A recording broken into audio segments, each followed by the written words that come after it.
I thought for Novak Djokovic, it was a potentially dangerous first round in Doha. First match he was actually playing since the Australian Open against Italian Matteo Berrettini. I thought, look, it's not like he can really work his way into this draw with something easy. And sure enough, Berrettini took his chance and went for it and beats him in straight sets 7-6, 6-2.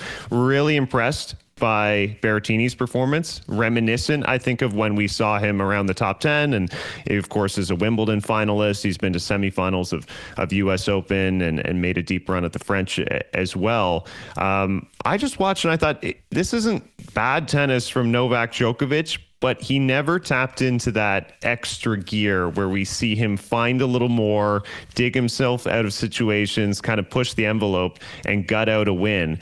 And it makes me wonder, can he really still get up for the ATP events? It's an ATP 500. It's not a slam. I don't know if it's like, I hear what you're saying. I don't know if it's getting up for those types of matches. Like, Novak is a supreme competitor. I think every time he goes out there, he's hungry to want to win. I just don't know if he's playing enough to get into that groove. And like, what is he, 37, 38 years old? I mean, he's getting older, of course. I'm in my mid 40s, and when I play sports, I play better when I'm playing regularly. And of course, it's not at the same level. It's not with the same impact. I'm not trying to make any comparison there, but I'm just saying I play my best hockey. I play my best tennis when I'm able to get out on the court with the regular, rhythm. And for him, sort of handpicking events, wanting to peak for the slams, totally get it. And maybe he's got some injury issues where he's unable to play anymore because he feels like he might, ruin himself or not be able to then play when he needs it in the best of 5 at the slams. But I just wonder if it's less getting up for these matches being the issue and the challenge, and more so just not getting enough regular match play to keep the skills as sharp as you need to for that.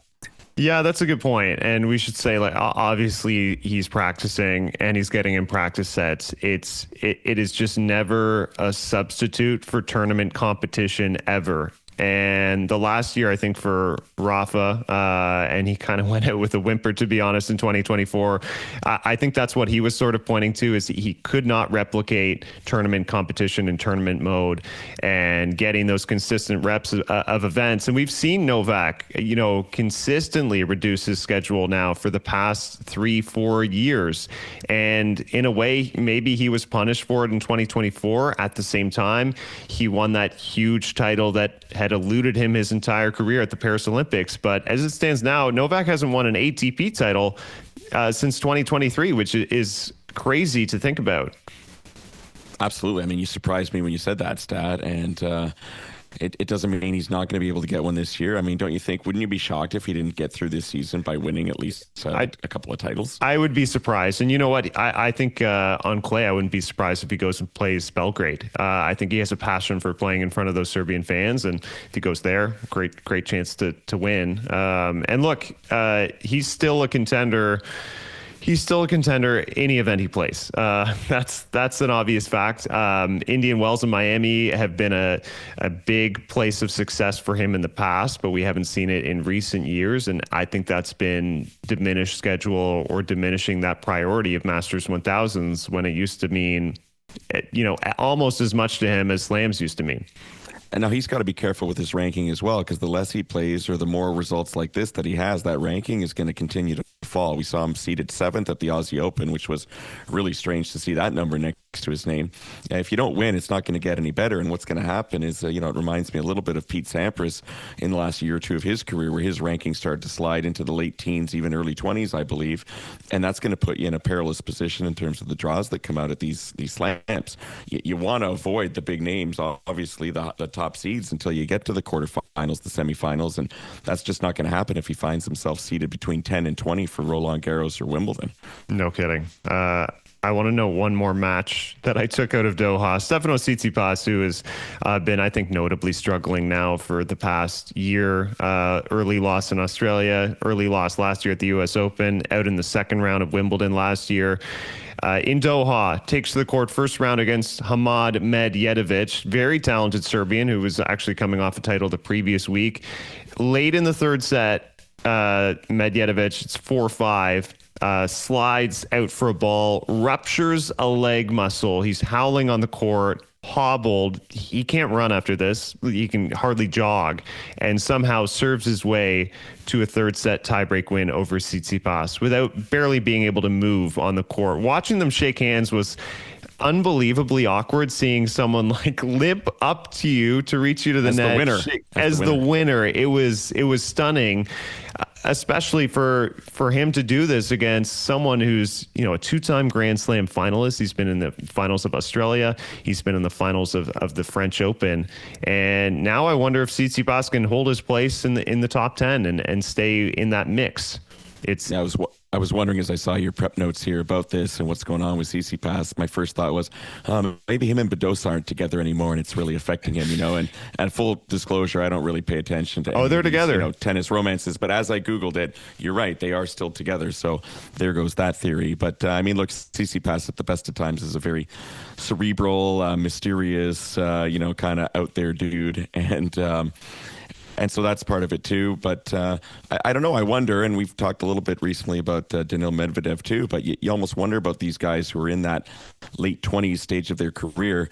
Have they kind of got like overtaken by the young guys, and they're not really sure of their place at the current moment in the tennis landscape? At least the results would dictate that they're a little bit unsure of where they're at currently.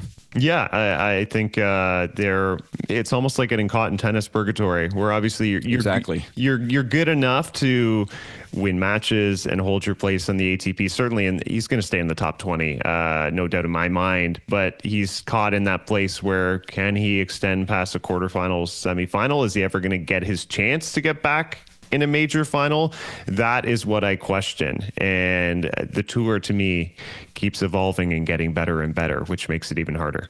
We were talking about the struggles, I think, of Andrey Rublev at the front end of the season. Of course, Fonseca beat him in that first round at the Australian Open. Maybe it felt like he was trending the wrong way, dropped out of the top 10. Now he has his first title of 2025. He took out Felix Auger-Aliassime in that incredible three-set semifinal, beats Jack Draper in 3 sets to win the title in Doha, a nice ATP 500 crown for Rublev. I have to say, from watching the tournament, not that I caught every single one of his matches, mentally, I mean, maybe it's a little easier to be mentally sound when you're winning matches. But I will say he was a little less aggressive towards himself in his actions and seems to be in a better place than we've seen him in the past, especially last year. Well, look, he's going to have to be. Otherwise, it's not sustainable. Like, there's no way you can go through another 10, 15 years playing the way that he typically plays and how hard he is on himself. Like, it's not healthy. It's terrible to watch. It's painful to watch. We've seen it here in Toronto as well. Yeah. I think it was not last year the men were in Toronto, but 2023 that would have been. Mm-hmm. And he was just, you know, berating himself, screaming at himself. Like, it's uncomfortable to watch as a spectator. It's not a good look for kids to have to see. And look, I grew up watching like Johnny McEnroe and Jimmy Connors, who were also at times very unkind to themselves, but he takes it to another level with the physicality. And when I say physicality, I mean like physically harming himself, which is just like, you know, like someone should stop that kind of a match and say like, dude, you got to go and sit this one out. Like, this is just not, you know, it's not a good look. I'd love it if it was behind him. I think you make a good point that when you're winning, it's kind of easier to be kind to yourself. So hopefully more winning in store, but he's got to find a way to get through matches when he's losing as well without completely imploding, as we've seen over the past few years. Yeah, agreed. Carlos Alcaraz, he won that title in Rotterdam, the first indoor title of his career, which was a good sign. I figured he was the favorite in Doha, and a bit of a head-scratching loss in the sense, not that Yuri Lehechka is not a very good player and someone who's kind of in the top 25 and building on that. It was the fact that Alcaraz was ahead in this third set 4-1 and just went away and lost it 6-4. It was puzzling, and I think it highlighted the difference between Carlos Alcaraz and Jannik Sinner is the even-keeled level that we see at all times from Jannik Sinner and the extreme highs and sometimes shocking lows from Carlos Alcaraz when he loses matches like this. Yeah, and Alcaraz is a little bit younger and also had his success a little bit sooner than Sinner too. So it's interesting in that regard. So I'm not sure what point I'm trying to make right now, but obviously different players, different levels of maturity, evolution, and whatnot. Alcaraz, of course, supremely talented as well. But you're right, Sinner has that sort of level-headedness, maturity, if you will. He seems like a very analytical, deep kind of thinker. Very impressed with his mental fortitude since capturing the title in Toronto a couple summers ago. Alcaraz maybe a little bit more streaky, but it's great that the two of them aren't the exact same kind of player, much like, Rafa and Federer for those years going back to 2004 to 2006-07 before Djokovic really clicked into high gear.